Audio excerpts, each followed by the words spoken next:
Teknik memaksimalkan profit dengan pola head and shoulder. Mungkin teman-teman juga sebelumnya sudah pernah mendengar istilah head and shoulder ya. Seperti diketahui, kita juga beberapa minggu sebelumnya pernah membahas mengenai pola ini, namun secara luas, belum secara detail. Jadi sesuai janji saya sebelum-sebelumnya, hari ini saya akan membahas detail mengenai pola per pola, dan sekarang di webinar ini kita akan membahas mengenai pola head and shoulder. Namun sebelumnya saya ingin sedikit nge-refresh dulu ya. Kita refresh dulu sedikit di ingatan teman-teman sekalian mengenai apa sih sebenarnya pola head and shoulder itu. Jadi sebenarnya pola head and shoulder itu merupakan bagian dari price pattern.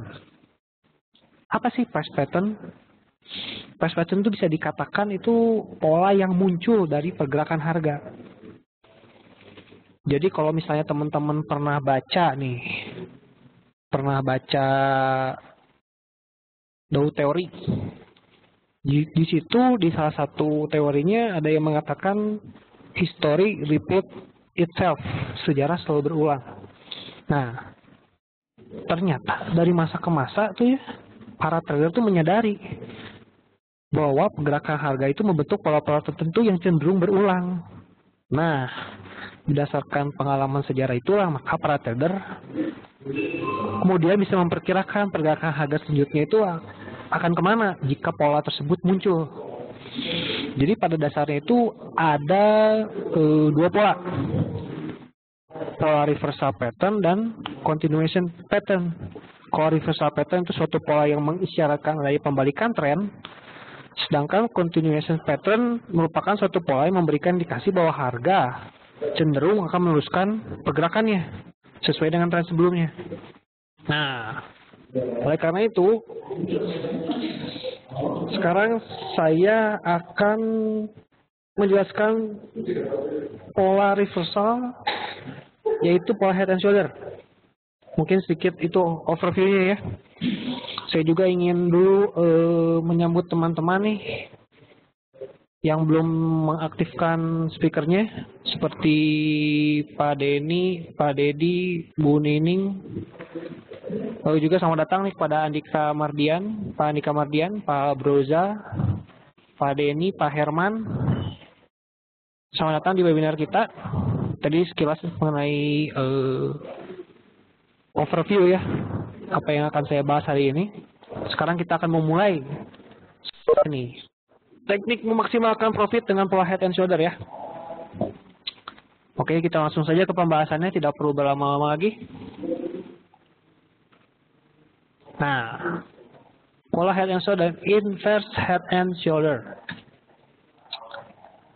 Pada umumnya, pola head and shoulder dan pola inverse head and shoulder merupakan pola reversal, seperti saya ngomongin tadi ya di awal, di overview. Konfirmasi pola tersebut terletak pada neckline. Nah, neckline itu apa? Mungkin ada teman-teman yang belum tahu juga. Kalau yang udah ikut pembahasan sebelumnya mungkin tahu ya. Cuman kita refresh dulu nih sebelum ke strategi memanfaatkannya pola ini. Lalu, target dari pola itu setinggi jarak antara ujung kepala, head, hingga neckline secara vertikal. Pola ini bisa dikatakan failed atau gagal jika harga gagal menembus area neckline dan memantul hingga melewati area left shoulder dan bahkan menuju head.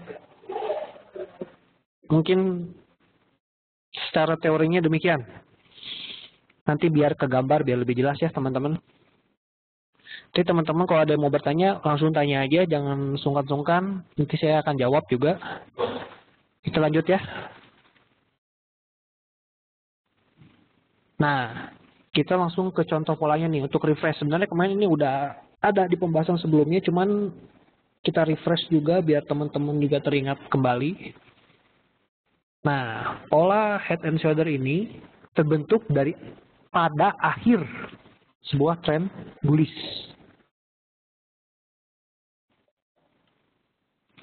Nah, gambarnya bergerak. Nah, itu head, ini left, ini right. Nah, kita bisa narik nih dari B ke D. Itu sebutnya garis neckline. Garis neckline. Nah, konfirmasi di mana? Nah, ini. Ketika neckline-nya tembus, maka ada indikasi bahwa harga akan berubah trennya. Nah, targetnya di mana? Targetnya, nih kita tarik garis dari sini, dari neckline ke head, kita pindahin ke sini. Kurang lebih sedemikian target yang akan dicapai oleh harga ya. Untuk head and shoulder. Lalu kalau misalnya dengan sebaliknya, inverse head and shoulder. Selalu diawali oleh trend dulu ya. Kalau inverse kan kebalikannya. Jadi diawali dulu dengan bearish, trend bearish atau downtrend. Kita bisa ternyata membentuk pola head, left shoulder, right shoulder, head. Nah, ini tembus, kadang suka pullback. Nah, harganya segini. Targetnya segitu. Nah, ini kalau dicontoh di dalam grafik, bisa dilihat di sini pola head and shoulder. Dan ini pola inverse head and shoulder.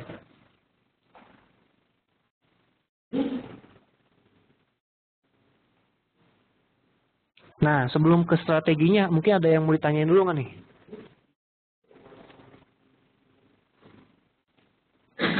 Teman-teman ada yang tanya nggak? Ada yang bingung nggak dari penjelasan saya?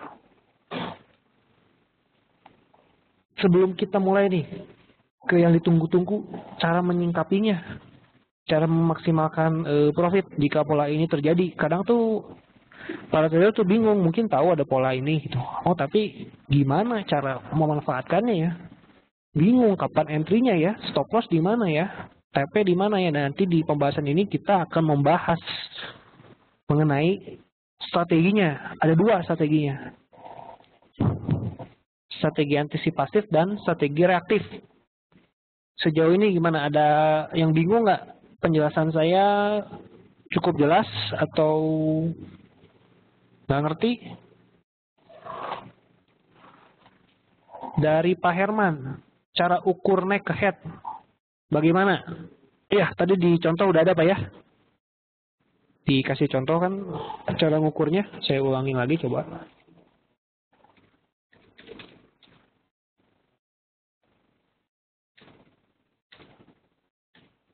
Nah ini, ya, cara ukurnya tarik garisnya, tarik garis pakai garis lain kalau di grafik, nanti juga kita ke grafik lah.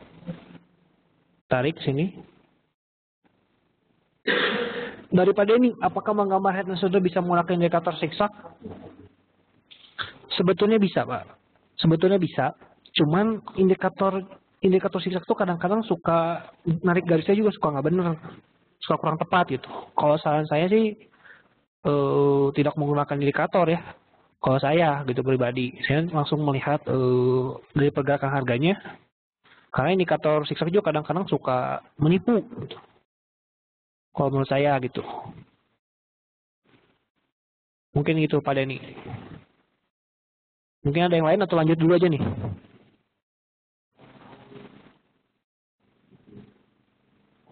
Lanjut, siap. Kita lanjut dulu aja ya teman-teman ya. Kita lanjut.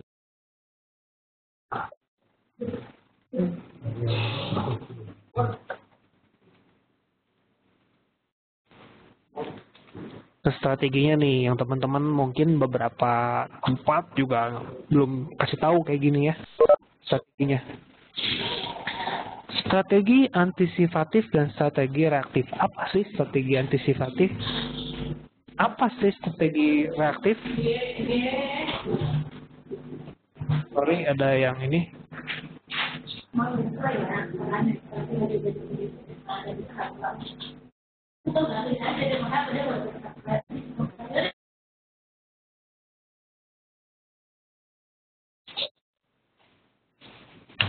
Kita ngebahas ke sini ya, strategi antisipasi dan strategi, sorry Pak Lukman.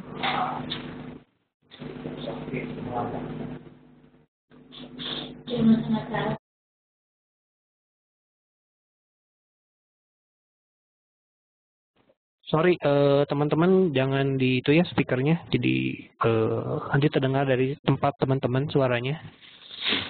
Kita lanjut ke strategi antisipatif dan strategi reaktif.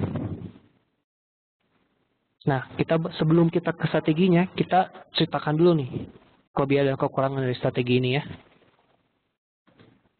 Nah, kelebihannya dari strategi antisipatif. Nah, kelebihannya adalah jarang sekali tertinggal momen. Yang kedua, jarak stop loss yang relatif pendek. Yang ketiga, target yang variatif karena dapat mengambil target dari konfirmasi pattern ataupun dari target pattern sesungguhnya. Nanti kita ke gambar ya biar lebih jelasnya. Saya jelaskan dulu nih kelebihan dan kekurangannya. Nah, kekurangan dari strategi antisipatif adalah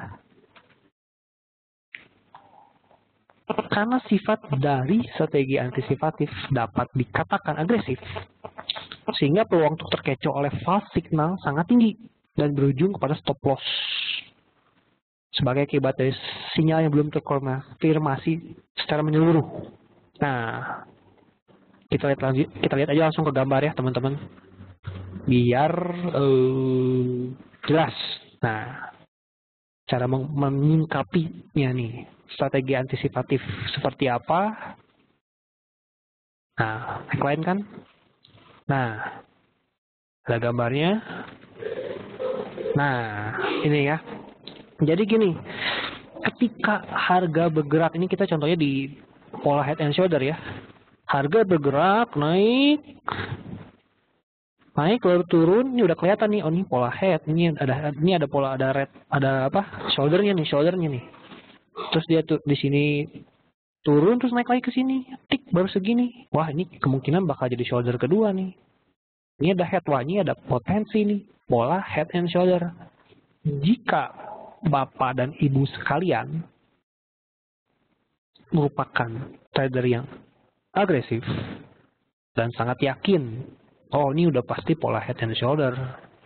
Udah, saya mau coba aja pasang sell di sini. Sell. Open 15 lot contohnya ya. 15 lot, 5 lot.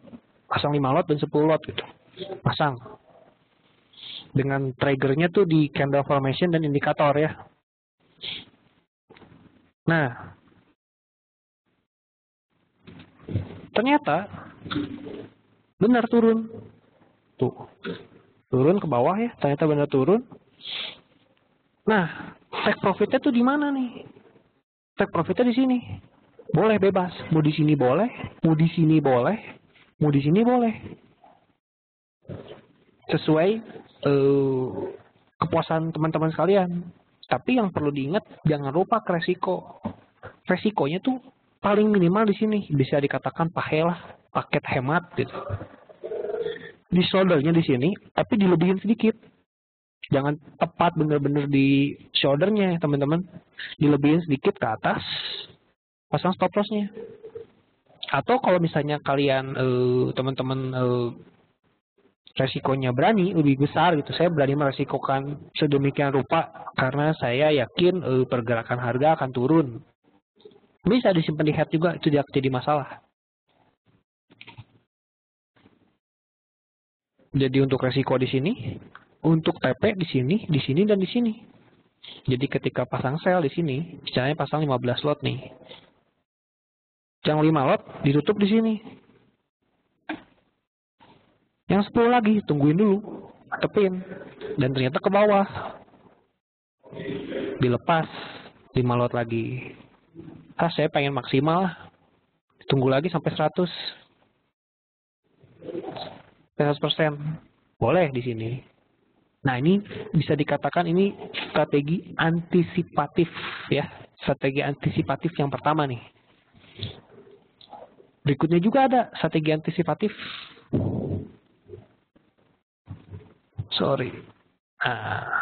Nah, antisipatif yang kedua nih, ya.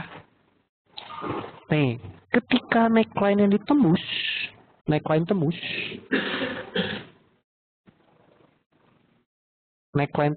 nah bisa coba open posisi. Nah, stop lossnya sama ya, di shoulder kalau nggak di head. Resiko dulu kita lihat dulu resikonya sesuai nggak sama teman-teman. Take profitnya sama seperti ini.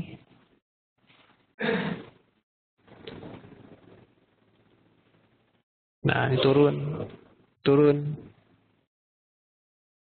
Begitu. Jadi ada dua nih strategi antisipatif ya. Satu, kita masang di sini ketika polanya bisa dikatakan belum terkonfirmasi. Kalau ini yang kedua itu tunggu terkonfirmasi dulu, tapi tunggu pullback dulu nih. Tunggu pullback dulu. Mungkin sampai sini jelas ya, teman-teman, untuk strategi antisipatif 1 dan strategi antisipatif 2. Sebelum mulai ke strategi berikutnya, mungkin ada yang kurang jelas nggak? Bisa ditanyakan. Jadi sesuai pernyataan sebelumnya nih, sesuai yang saya ceritakan di sini, kelebihan kekurangannya. Karena kita memasangnya sebelum terkonfirmasi untuk strategi antisipatif 1, jangan sekali tertinggal momen, bener nggak? Jadi bener-bener posisinya itu bagus banget gitu. Profitnya juga, target profitnya bisa tinggi. Terus jelas stop lossnya juga relatif pendek, bener nggak? Dibanding kalau yang antisipatif kedua sebenarnya lebih pendek yang 1. Cuma nanti kalau dibandingin sama yang strategi reaktif masih lebih banyak stop lossnya itu di strategi reaktif. Tuh, target yang variatif ya. Jadi kayak tadi, targetnya variatif, maksudnya TP-nya variatif. Namun kelemahannya bisa dikatakan ini agresif gitu. Yang paling agresif gitu. Apalagi antisipatif 1. Kalau antisipatif 2 itu lebih apa? Antisipatif 2 lebih aman. Karena udah terkonfirmasi. Oke, ada pertanyaan dari Bu Melita ya. Mau nanya nih. Untuk amannya pasang stop loss 1 atau pasang stop loss 2? Terus untuk antisipatif 2, kalau nggak pullback bagaimana? Oke, saya akan jawab dulu yang pertama.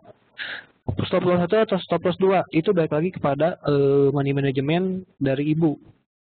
Ibu kalau misalnya sanggup resikonya di stop loss 2 atau stop loss 1, stop loss 1 deh dulu. Stop loss 1, kalau stop loss 2 terlalu kegedean, jangan stop loss 2. Tapi sebenarnya kalau mau di stop loss 2 yang di atas, yang di head itu diperbolehkan. Kan cara mengakalinya bisa dengan cara jumlah lotnya dikecilkan. Itu salah satu caranya gitu. Jadi kan potensi harga untuk terlihat harga itu lebih kecil gitu.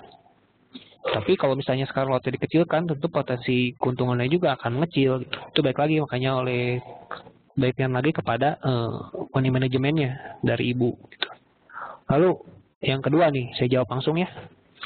Terus antisipatif 2 kalau nggak pullback bagaimana? Ya, pertanyaan yang bagus. Kalau nggak pullback gimana? Kalau saya pribadi nggak ada pullback, ya udah tunggu momen berikutnya. Jangan dipaksakan masuk. Kalau dipaksakan masuk, alasannya adalah nanti stop loss-nya terlalu tinggi, resikonya terlalu tinggi. Mungkin itu menurut saya ya. Dari Pak Herman, belum ngerti Pak cara ambil momennya, biasa ketinggalan momen Pak. Nah, memang menunggu momen itu kadang bisa dikatakan sedikit kesal, membosankan. Kadang kita udah tahu pola head and shoulder atau invite head and shoulder ya, inverse head and shoulder, kita udah tahu nih polanya. Cuman ini tembus neckline-nya kapan gitu kan? Tembus neckline-nya kapan atau pullback-nya kapan gitu kan? Atau ini head-nya jadi head nggak? Jadi shoulder nggak maksud saya? Jadi shoulder nggak? Itu memang harus menunggu gitu. Jadi seperti tadi saya bilang Pak Herman. Jadi intinya kalau strategi antisipatif itu ketika Bapak sudah melihat satu pundak, satu kepala, dan pundak ini nih, pundak yang kedua ini sudah hampir, misalnya bullish, candle bullish, lalu ada candle bearish. Ini udah ada peluang nih, potensi. Sebenarnya Bapak boleh kalau misalnya menggunakan antisipatif pertama, Bapak sell di sini tidak jadi masalah gitu. Itu ketika Bapak menggunakan strategi antisipatif pertama, ya. Kalau antisipatif kedua, kita nunggu dia tembus dulu, Pak. Baru di sini kita nge-sell. Jadi seperti gambar di berikutnya ya, saya kasih contohnya di antisipatif 2. Nah, jadi tunggu pullback dulu, Pak. Jadi udah neckline-nya udah tembus, tunggu pullback. Baru pullback dekat area neckline ya. Di sini Bapak open sell. Resiko sama di pundak dan di kepala.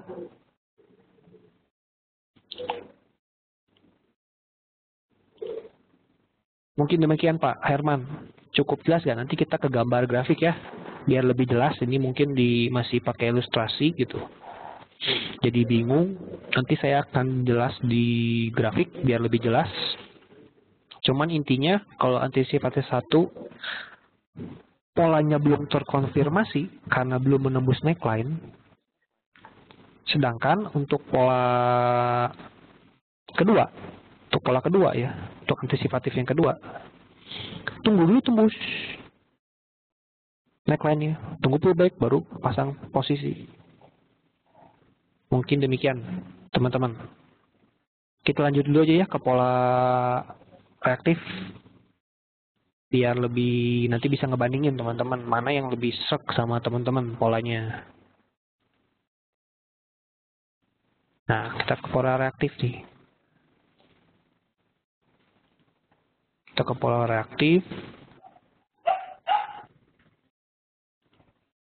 Kita pola reaktif dulu. Kita nggak usah lihat kerugian sama kelebihan dulu ya. Kita lihat dulu aja caranya ya.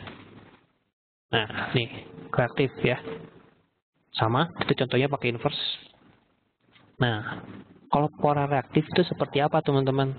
Jadi ketika neckline-nya ini ditembus, ya, neckline ini ditembus. Nih, neckline ini tembus. Kalian, teman-teman, bisa pasang entry.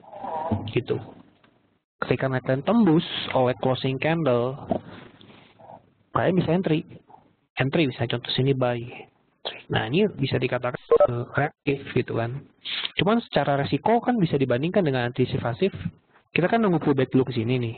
Nunggu pullback dulu ke area neckline, resikonya masih lebih kecil gitu dibanding ketika tembus. Mungkin tembus kan daerah sini nih tembusnya, resikonya masih lebih jauh gitu. Tapi kelebihan dari reaktif ini tuh kita nggak ketinggalan momen gitu. Kalau misalnya bayangkan kalau teman-teman menggunakan antisipatif yang kedua gitu, menunggu pullback dulu, udah tembus, kadang suka tidak ada pullback teman-teman, langsung naik atas aja nih gitu. Naik ke atas, nggak ada pullback dulu. Jadi kalau reaktif ini lebih nunggu konfirmasi langsung entry gitu, nggak nunggu pullback. Bisa dikatakan demikian nih kalau ini. Untuk TP dan stop loss sama ya, di pundak dan di kepala, pundak dan di kepala, sesuai dengan manajemen teman-teman sekalian. Nah, kita lihat juga nih. Sekarang baru kita ke kelebihan dari strategi reaktif nih, kekurangan dan kelebihannya. Kelebihannya, kemungkinan terjebak oleh pergerakan harga lebih kecil daripada yang antisipatif. Ya kan jelas, kalau antisipatif kan belum terkonfirmasi ya, apalagi antisipatif 1. Dia belum terkonfirmasi, kita udah entry duluan gitu. Nah, yang kedua kelebihannya adalah sinyal entry membuat momen entry lebih valid dibandingkan dengan strategi sebelumnya.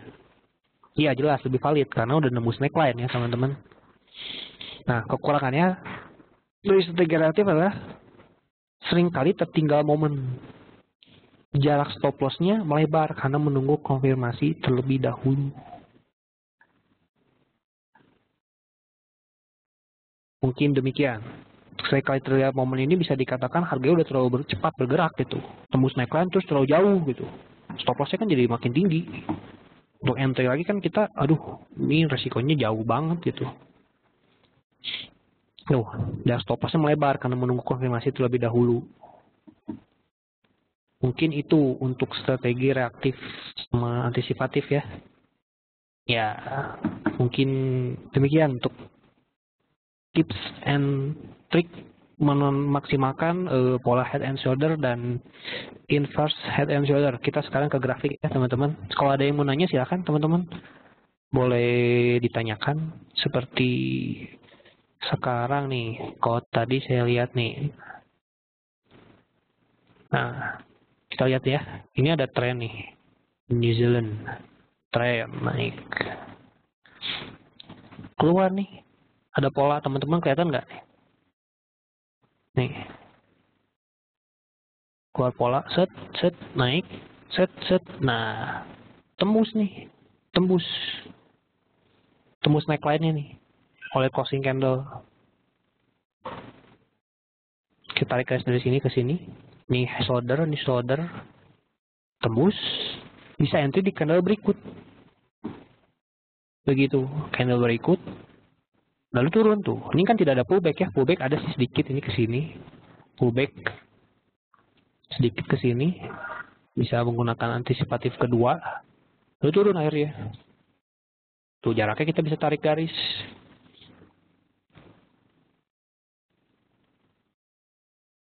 Bisa pakai, oh ini daripada ini bisa pakai Fibonacci, bisa. Misalnya kita contoh. Nih, dari Fibonacci.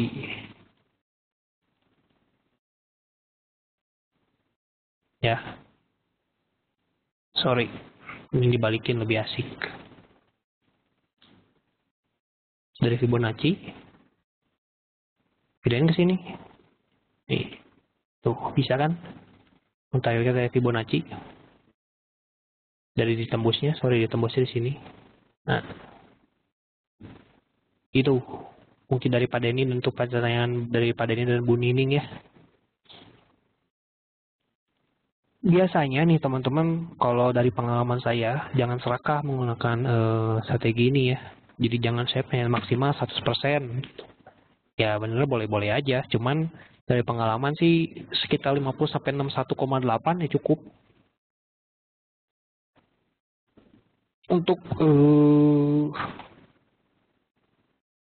mengambil take profitnya gitu.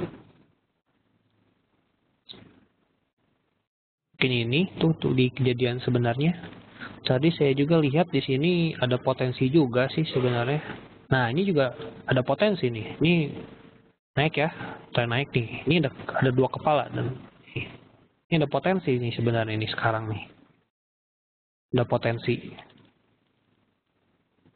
Cuman sebenarnya ini kurang bagus. Kenapa kurang bagus? Karena ininya neckline-nya turun. Neckline-nya turun. Kalau saya tuh yang enak neckline-nya naik, agak naik kayak tadi kan agak naik ya. Jangan naik kayak gini lah. Masih lebih enak, tapi kan ini kan agak turun. Bisa dikatakan head and shoulder tapi kurang oke. Nah ini bisa turun short. Kalau sini ada potensi dia akan terkoreksi terlebih dahulu.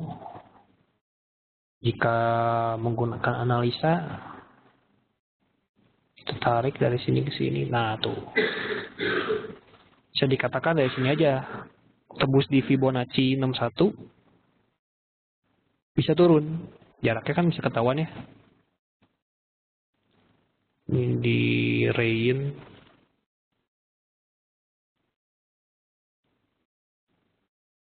Kurang lebih segini. Nah, tuh. Kurang lebih. Kalau tembus. Lalu kalau misalnya kita berkaca dari pola inverse head and shoulder. Kemarin saya perasaan pernah lihat di emas. Nah ini. Nah ini nih. Ini kelihatan ya teman-teman nih. Ini di sini. Kita di zoom dulu. Pundaknya. Ini di sini. Nah. Neckline-nya di mana? Tarik garis dari sini ke sini. Nah ini tembus tuh.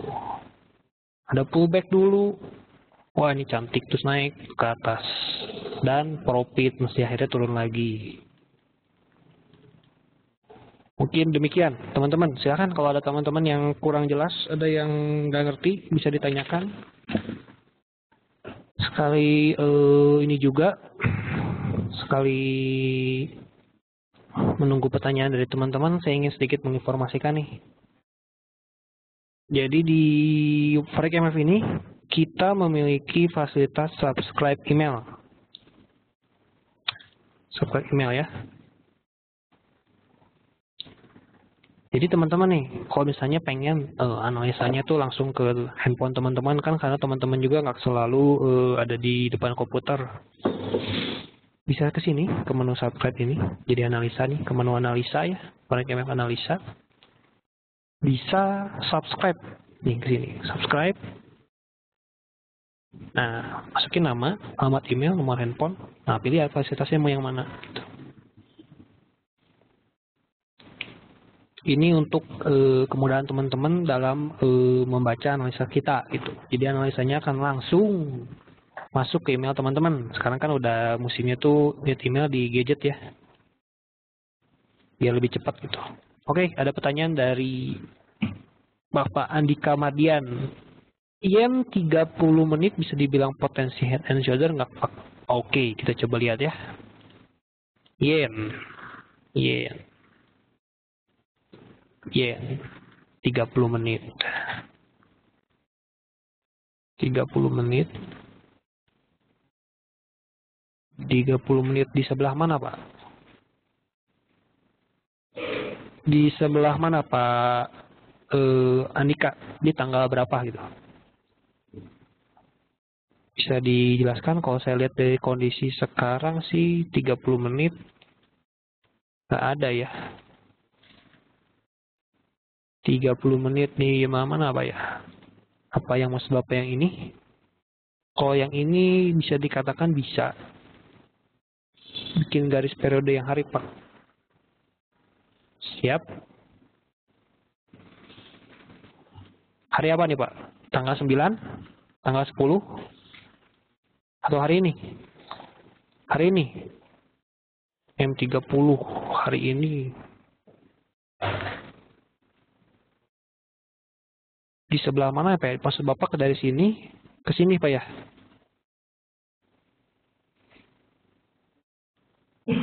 Begini Pak, kurang oke kalau menurut saya kalau kayak gini ya. Head and shoulder bukan head and shoulder kalau menurut saya. H1 di sebelah mana Pak? Ini H1 nih.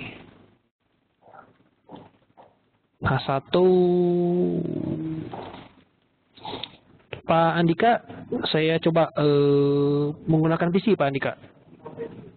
Saya kasih ini apa ya ke Bapak presenternya. Nanti Bapak bisa bisa coba oprek di komputer Bapak. Pak Andika ya, sebagai Pak Andika.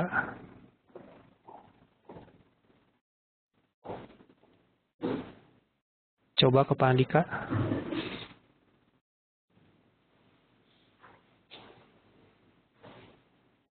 Cek. Bisa nggak Pak Andika? Cek. Ke Pak Andika coba ke Pak. Tes.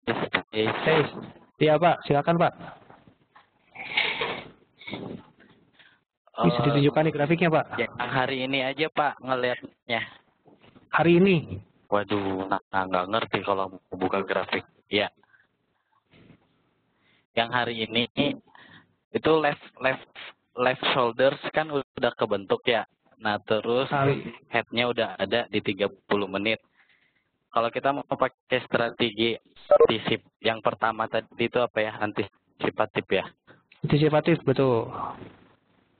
Cuman saya tidak kan Bapak lagi mau ngebentuk right shoulders tuh Pak ya. Coba saya lihat lagi Pak ya di 30 menit Pak ya. Iya. Bentar ya, kita balikin lagi ke presentasi saya.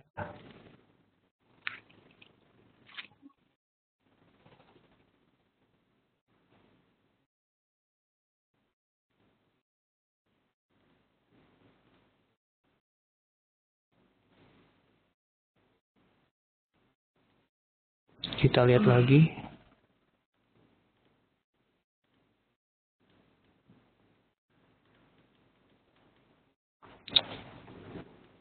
Saya sih terus terang tidak melihat Pak ya pola head and shoulder. Apakah yang Bapak maksud tuh ini?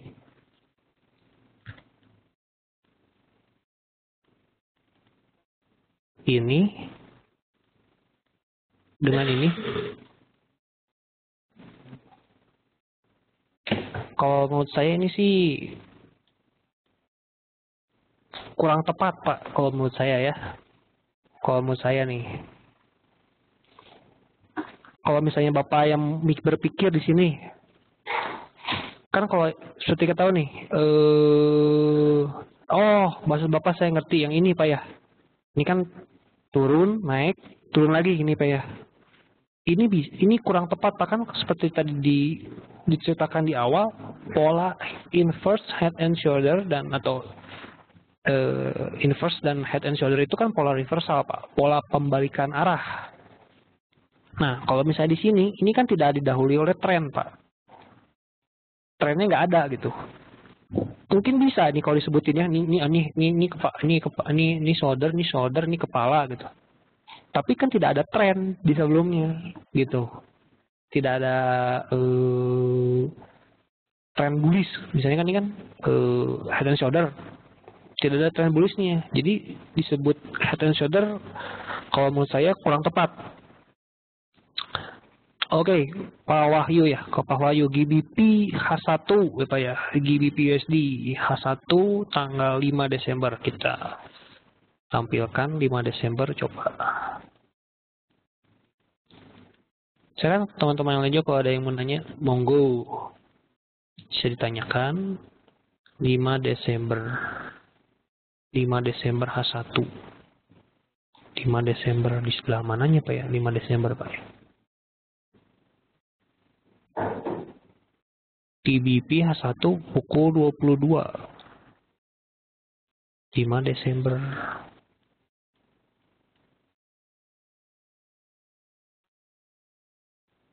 Di sebelah mana Pak ya 5 Desember ya? Saya tidak melihat nih Pak. Pukul 22.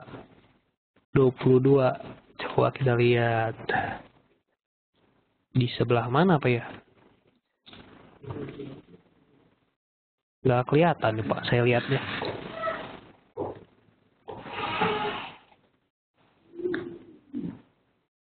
Bisa diperjelas Pak Wahyu? Pukul 20 titik terbawah itu sebagai kepala Pak. Titik terbawah ini maksudnya. Ini tanggal 8 Pak. Titik terbawah ini. Oh di sini Pak ya.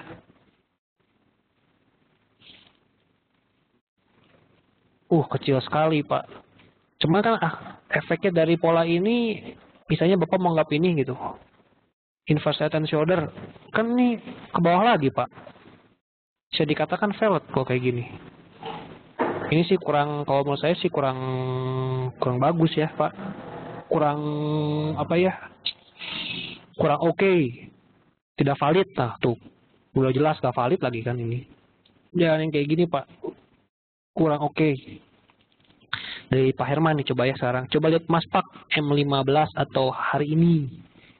Oke, coba ya M15 atau H1. M15 atau H1 hari ini. Training dulu. Hari ini, ini sideway Pak.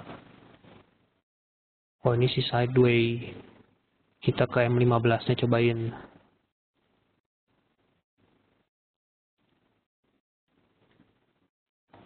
M15-nya di sebelah mana Pak ya hari ini ya? Saya nggak ngeliat juga nih Pak. Pak Herman.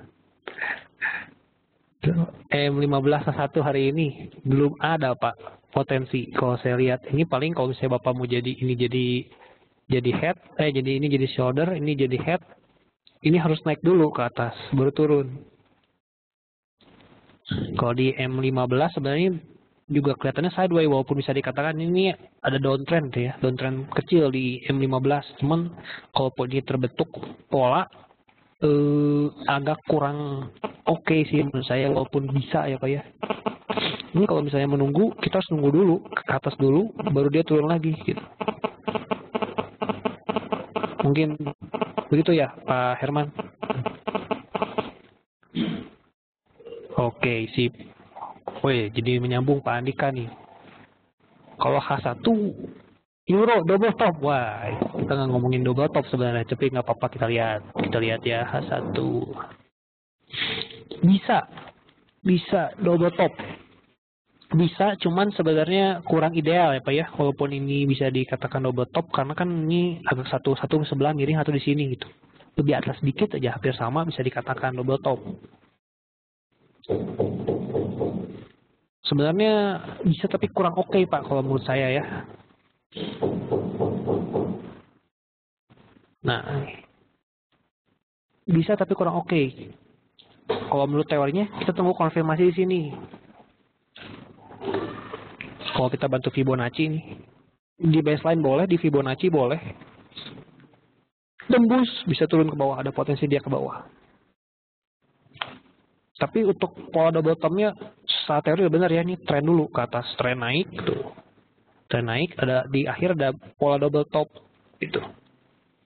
Cuman seperti saya ngomong, saya kurang serak ininya karena agak sedikit miring gitu. Harusnya agak sama lah. Kalau kemarin ada kejadian, saya lupa di mana ya. Di Kiwi gitu, saya agak lupa. Main di Kiwi ada yang bagus. Nah, yang ini nih. Nih. Ini kan enak banget nih kalau bisa dilihat ya, teman-teman. Nih, kalau berbicara ini. Nih, pola double top nih, jadi sedikit menyimpang ya. Tapi nggak apa-apa lah, kan sama-sama pola reversal. Nanti sebenarnya kita ada pembahasannya ya, double top juga, bagaimana menyikapinya, pola reaktif dan antisipatifnya.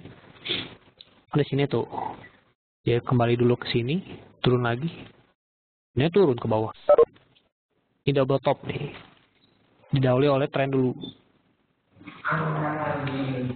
Nah, Pak Andika, lalu Pak Kasman, Andika mau sell Euro itu Pak. Ya, boleh silahkan. Tapi jangan lupa Pak ya, resikonya dulu dilihat. Resikonya sesuai nggak sama Bapak? Kan kurang lebih resiko di atas ini ya, dilebihin di atas. Lumayan tuh. Kalau reguler sekitar 7 juta. Mungkin gitu. Teman-teman, kalau misalnya ada yang mau ditanyakan lagi, masih ada waktu sekitar 15 menit. Sekarang juga kita menginformasikan ini. Jadi kalau teman-teman kan sekarang udah ada informasi tuh, dari kemarin ada pola double top, ada pola head and shoulder, ada pola-pola, bisa dicoba tuh. Cobain di mana? Coba ke demo. Coba di demokon aja. Jadi Bapak dan Ibu teman-teman sekalian bisa coba demokon di sini. Yang belum bikin demokon, jadi jangan cuman berteori saja, tapi kita juga harus bisa mempraktekkan juga. Tulisin nama teman-teman sekalian, email, nomor handphone, pilih dananya berapa, masukin kodenya, start aja. Nah, kita juga mungkin akan sedikit informasikan juga nih. Di produk IMF itu kita mempunyai 2 produk ya. Jadi ada produk yang reguler dan produk yang parsial. Jadi kalau misalnya yang reguler itu minimal deposit 50 juta dengan minimal lot 1 lot, sedangkan untuk yang parsial itu cukup dengan deposit 2,5 juta dengan minimal lotnya 0,1 lot. Begitu. Lalu kita mau ke pertanyaan berikutnya. Materi seminarnya ada di YouTube tidak Pak? Yang sudah diseminarkan tentunya ada Pak. Jadi Bapak bisa sekali menginformasi ke teman-teman nih. Ke YouTube, kalau kata kuncinya Forex IMF ya. Forex IMF, bisa lihat kita udah ada webinar-webinar sebelumnya yang udah pernah kita lakukan. Ada banyak, bisa di sini juga, bisa di channel ini.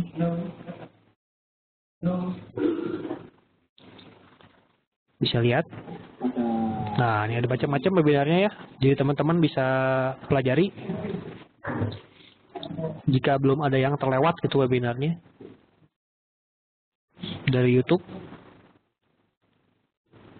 Oke, pertanyaan berikutnya nih. Kalau sorry tadi Pak Herman yang sudah kan sudah bisa dilihat di YouTube ya sama Pak Herman. Cuman untuk materi double top double bottom nanti kita ada strateginya juga. Kalau nggak salah,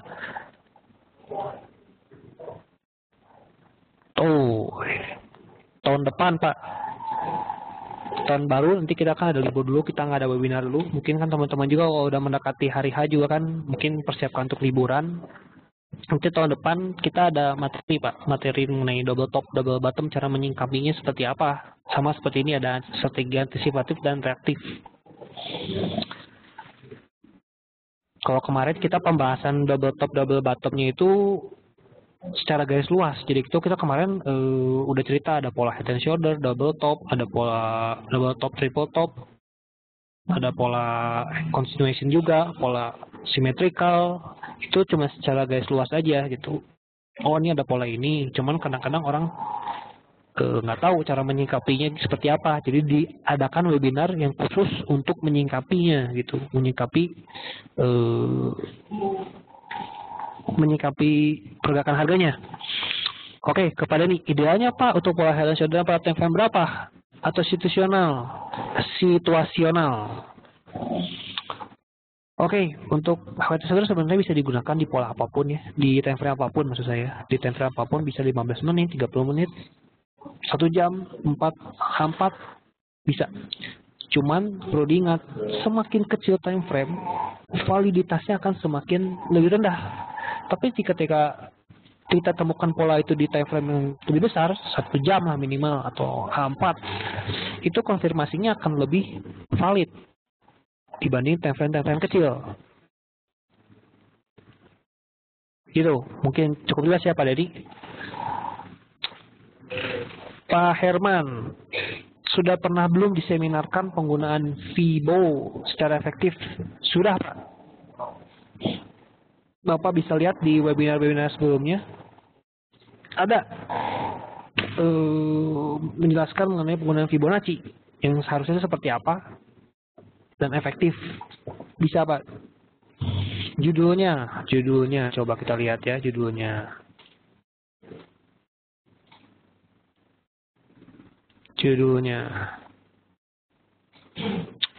Judulnya nah ini bisa pakai ini, kombinasi Fibonacci digabungkan dengan ini. Nah, ada apa di balik Fibonacci retracement? Udah, itu paling Pak. Bisa Bapak pelajari. Kalau ini digabungkan Fibonacci sama itu. Fibonacci dengan stokastik. Dari sini juga bisa Pak menggunakan yang bounce, mana yang bounce trading ya. Tiny strategi Jito. Bounce trading, breakout trading juga nih ngebahas sedikit tentang Fibonacci.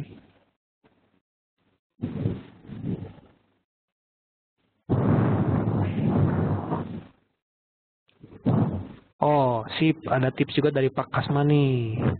Kalau mau nge-download videonya, jadi di YouTube-nya nih kan linknya seperti ini ya. Tinggal ditambahin di depannya SS. Nah, nanti bisa ke-download nih acara webinar kita. Terima kasih Pak Kasman atas tipsnya. Kemarin juga saya coba, bisa, betul. Jadi dicobain aja ya teman-teman. Jadi kalau saya contoh aja kita buka yang ini nih, ini ditambahin aja SS di sini. Di tutorial YouTube nih.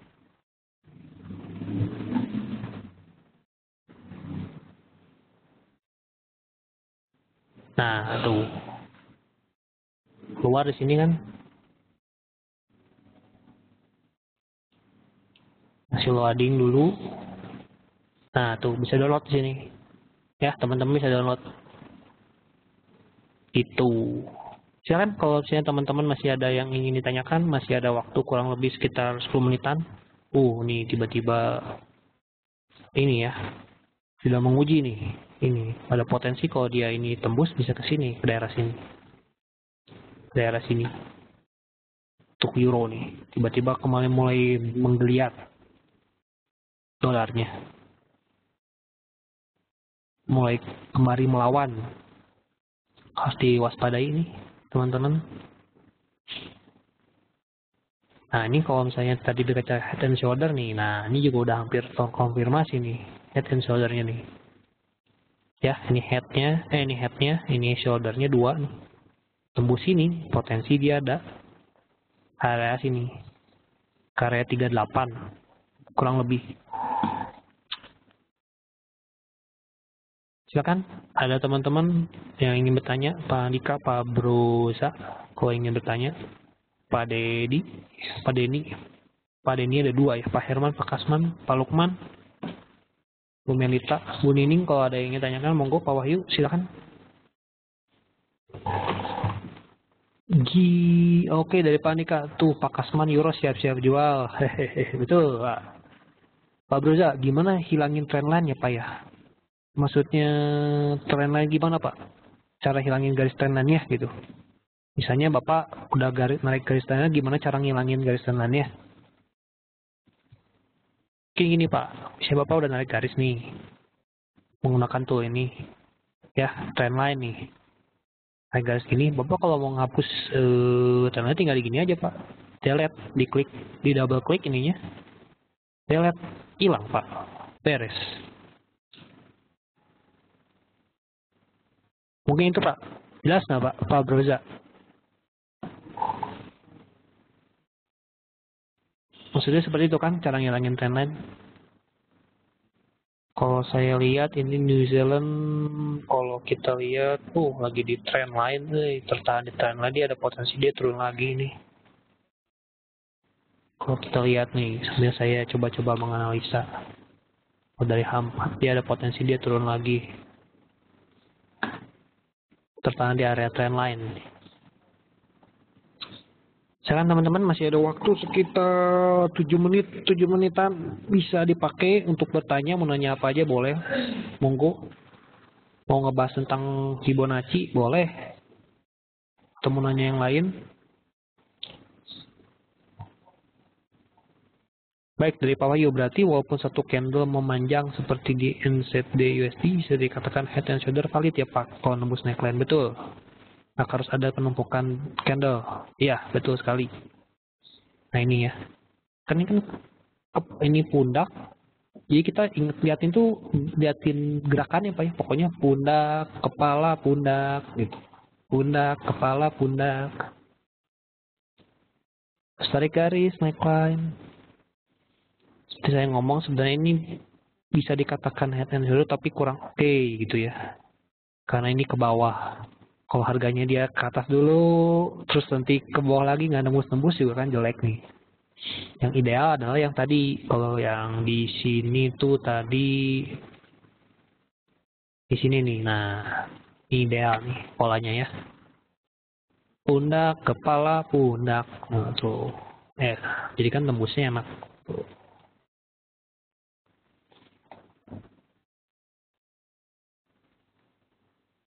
Koki lagi ditengel bukan Pak? Kalau saya sih bukan ya, kalau menurut saya ya. Kalau menurut saya bukan Pak. Kita juga menginformasikan nih, setelah ada yang nanya juga nih, ada apa rencana membahas analisa time frame di webinar, ada rencana misalnya time frame? Sebenarnya gini Pak, belum ada sih ya, cuman kurang lebih secara time frame itu saya ingin sedikit menjelaskan. Kalau time frame itu sebenarnya lihat dari trading Bapak gitu. Kalau Bapaknya lebih suka tradingnya harian, satu hari doang, saya sarankan pakai time frame 1. Kalau misalnya bisa 2-3 harian, saya sarankan pakai time frame 4. Dan saya sangat tidak menyarankan sebenarnya menggunakan time frame yang lebih kecil, M30 atau M15 sampai M5. Tapi bebas ya, tergantung sistem trading Bapak sebenarnya, Bapak dan teman-teman sekalian. Cuman kalau saya lihat, kalau time frame makin kecil tuh validitasnya makin lebih kurang gitu, validitas kebenarannya gitu. Kalau kita menganalisa, kalau time frame 1 jam, time frame 4 jam, 4 harian tuh biasanya lebih valid gitu. Contoh aja ini ya. Contoh ini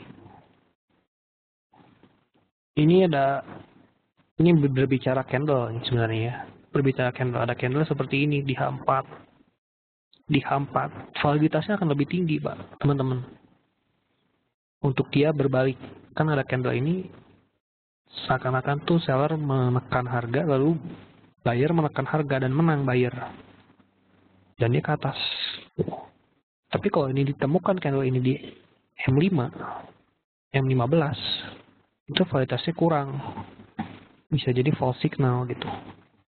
Contoh itu. Bisa dikatakan, ya, bisa dicoba divergen. Bisa nih. Tapi kayaknya di time frame lebih kecil. Ya, betul. Nah, di time frame lebih kecil ini udah berbicara ke yang divergen ya. Sorry. Pencet.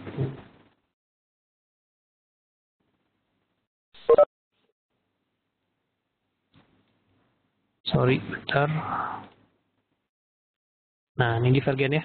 Divergen ini kayak gini. Ini namanya bullish divergen nih. Jadi kalau di stokastiknya tuh naik. Itu naik, ini turun. Nah, ini ada candle ini nih. Candle ini di H1 kelihatan ya, candle di K4 juga ada kelihatan. Kita bisa entry di sini. Cuman kalau dari H4 pasti time frame-nya akan stop loss lebih tinggi. Tuh, stop loss-nya sekitar 30 poin lah. Cuman kalau di H1 bisa bereaksi lebih cepat dibanding dari H4. Cuman kualitasnya dipertanyakan gitu. Lebih kecil lah. Itu Pak Wahyu, divergen ya. Mungkin Pak Wahyu sudah lebih berpengalaman juga nih, sudah tahu istilah-istilah.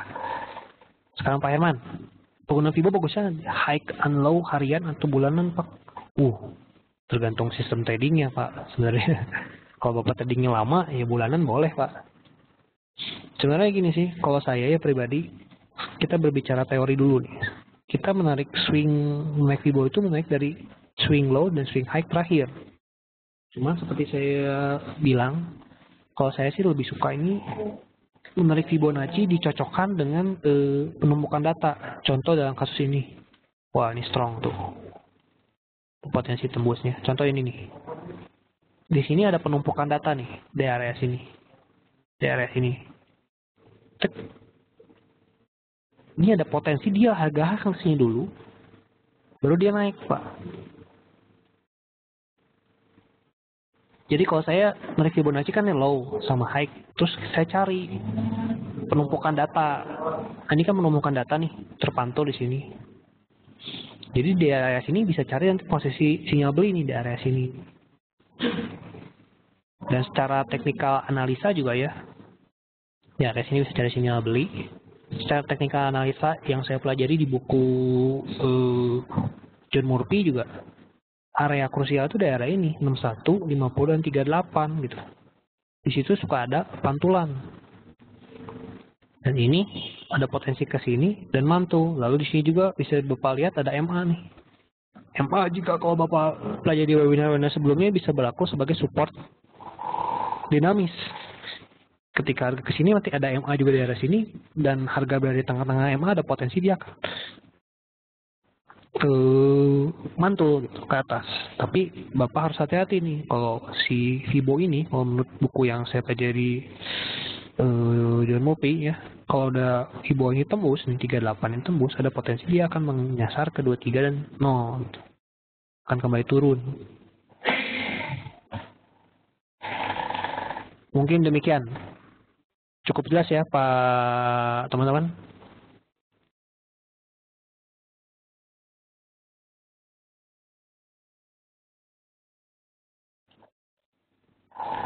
Pak Herman, saya biasanya trading di M5 penumpukan data maksudnya, nah jadi gini, kita contohkan ini nih ya, penumpukan data, kita cari gambar dulu yang lebih oke. Nih, ini lebih oke nih ini ya. Nih, lihat ya. Jangan dari sini lah, dari sini. Nah, ini Bapak kenapa nggak Pak? Ini tahu nggak alasan kenapa dia bisa mantul di sini? Jadi para pelaku pasar juga kadang-kadang melihat ini, melihat apa ya? Melihat grafik juga nih. Bisa dilihat kalau di sini nih. Nah, di area sini sekitar sini kan ada penumpukan data nih. Dia turun nggak bisa, terus naik. Ya kan? Terus turun lagi ke sini. Di area sini juga nih. Ini penumpukan data, Pak. Maksudnya kayak gitu.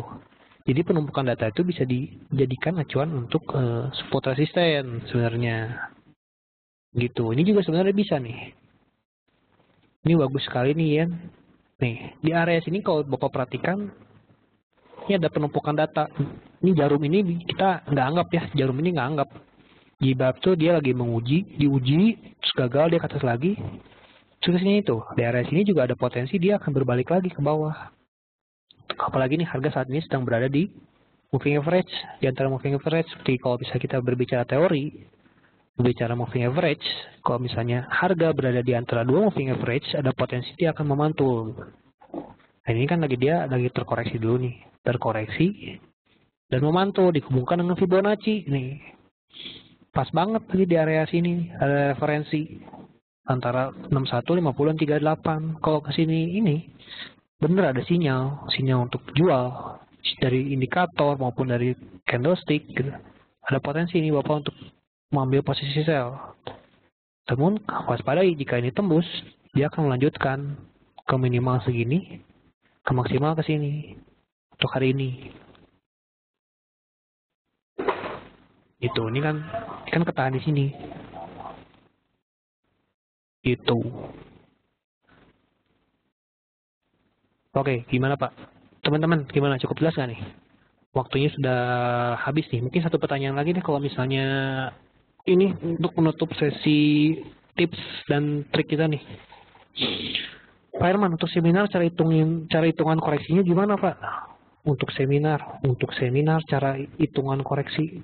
Maksudnya untuk seminar cara hitungan koreksi gimana Pak? Cara menghitung koreksinya harga sampai mana gitu. Kalau menghitung koreksi harga sampai mana kita juga nggak ada yang tahu Pak. Kalau bisa tahu juga wah luar biasa kalau bisa tahu. Cuman kita kan dari analisa ya. Biasanya itu kalau koreksi itu biasanya kalau menggunakan Fibonacci itu biasa di area 38,2, 50 dan 61,8. Seperti pada kejadian ini. Biasanya ini area pantulan, apalagi ada ada moving average juga nih. Nah, area-area pantulan ini ada potensi di area akan mantul sampai sini gitu. Biasanya koreksi menurut buku yang saya baca area ini Fibonacci ini 38, 50, 61 gitu. Cuma belum tentu, kadang di 61 kalau kita bisa nebak-nebak ya bisa ini pasti sekarang 61 nih. Wah, itu sih nggak mungkin ya kita. Cuman saran saya nih, saya kasih tips nih ya buat teman-teman. Saran saya kalau misalnya ada koreksi di 61 nih, apa di sini ya, kalian jangan langsung entry di sini. Kenapa jangan entry di sini? Resikonya tinggi. Misalnya kan kalian pasti resikonya di area sini kalau paket hemat di situ, kalau mau resikonya lebih tinggi di sini, kalau lebih yakin di sini. Tapi di sini juga udah cukup nih di sini. Cuman kalau sekarang kalian logikanya entry di sini, berarti kan resikonya lebih gede, bener nggak? Cuman kalau harga misalkan ke sini nih, harga ke daerah sini aja 38 sama 50, terus ada candle. Ini jangan bicara candle dulu lah, kita ngeliat candle, kita lihat resiko aja. Harga ke sini, resikonya kan jauh lebih kecil. Misalnya di sini entry nih, stop loss ke sini tuh, sekitar 500 pips, lebih kecil dibanding di sini kita entry sekarang gitu. Tapi cocoknya lebih enaknya kita lihat dulu dari candle. Kalau candlenya misalnya di sini ada candle, di sini kan di area sini nih ada candle kayak gini nih, ke atas terus ke bawah, udah menguji tapi nggak berhasil, ini ada potensi dia jual, ada potensi ngambil posisi sell, gitu. Apalagi ini di antara moving average juga nih, ini bagus sebenarnya di peluang ini nih. Cuman waspadai ya teman-teman, kalau misalnya dia tembus candlenya, closing candlenya tembus di sini, bisa ke atas. Yang kuat biasanya di mana Pak? 38, 50, 31. Itu sih kita nggak bisa tahu ya. Bapak harus lihat dari candlenya juga gitu. Kita candlenya gimana, nanti kita Bapak lihat resikonya. Resikonya gede nggak? Kalau resikonya gede, jangan entry Pak. Bapak nggak sanggup resikonya, jangan entry. Jadi kalau mau masang posisi, lihat resiko dulu. Jangan profit, wah ini profitnya gede nih, wah profitnya gede. Segini gede nih, sampai segini. Wah, jangan. Kita lihat dulu dari resiko. Resiko yang kita sanggup terima, baru kita entry, gitu. Kalau masalah kuat atau nggak bisa dipastikan Pak. Cuman kita lihat dari, intinya dari candle-nya gua gitu.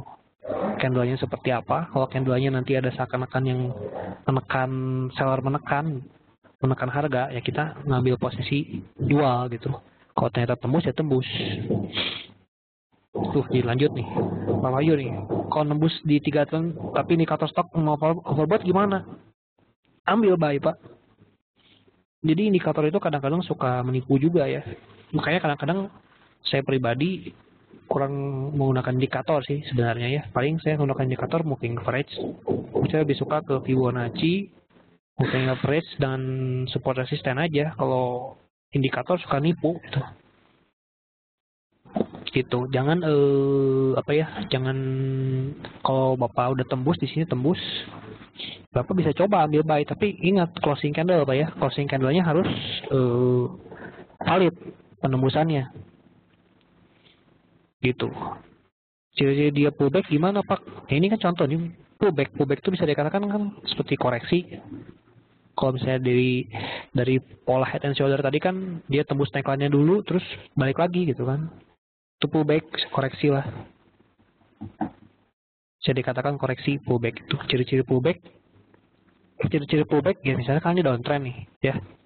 Downtrend ciri-cirinya. Dia ada potensi pullback ketika ada candle-candle yang kayak gini. Ini candle gini kan candle yang bingung, ini mau kemana ya, ternyata bener balik arah. Nah ini ada potensi, secara tren kan dia turun, sekarang ini terkoreksi gitu.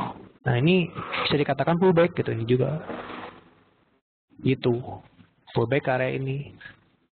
Dari Pak Wahyu, iya sering falsifta juga indikatornya pakai, iya betul sekali sering falsifta. Nah, oke, mungkin pertanyaannya disudahi dulu ya, karena waktu juga sudah tidak memungkinkan, karena secara sistem ini takutnya nanti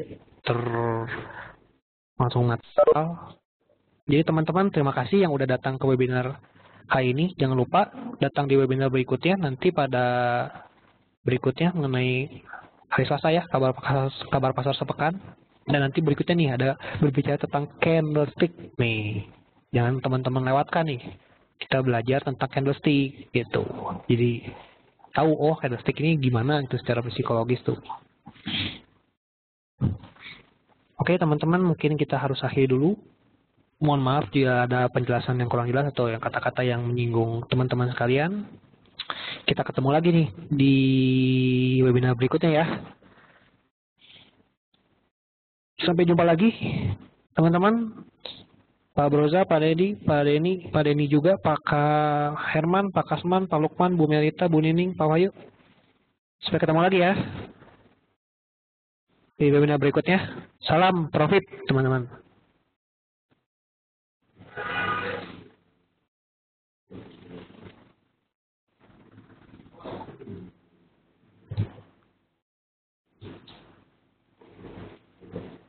And me.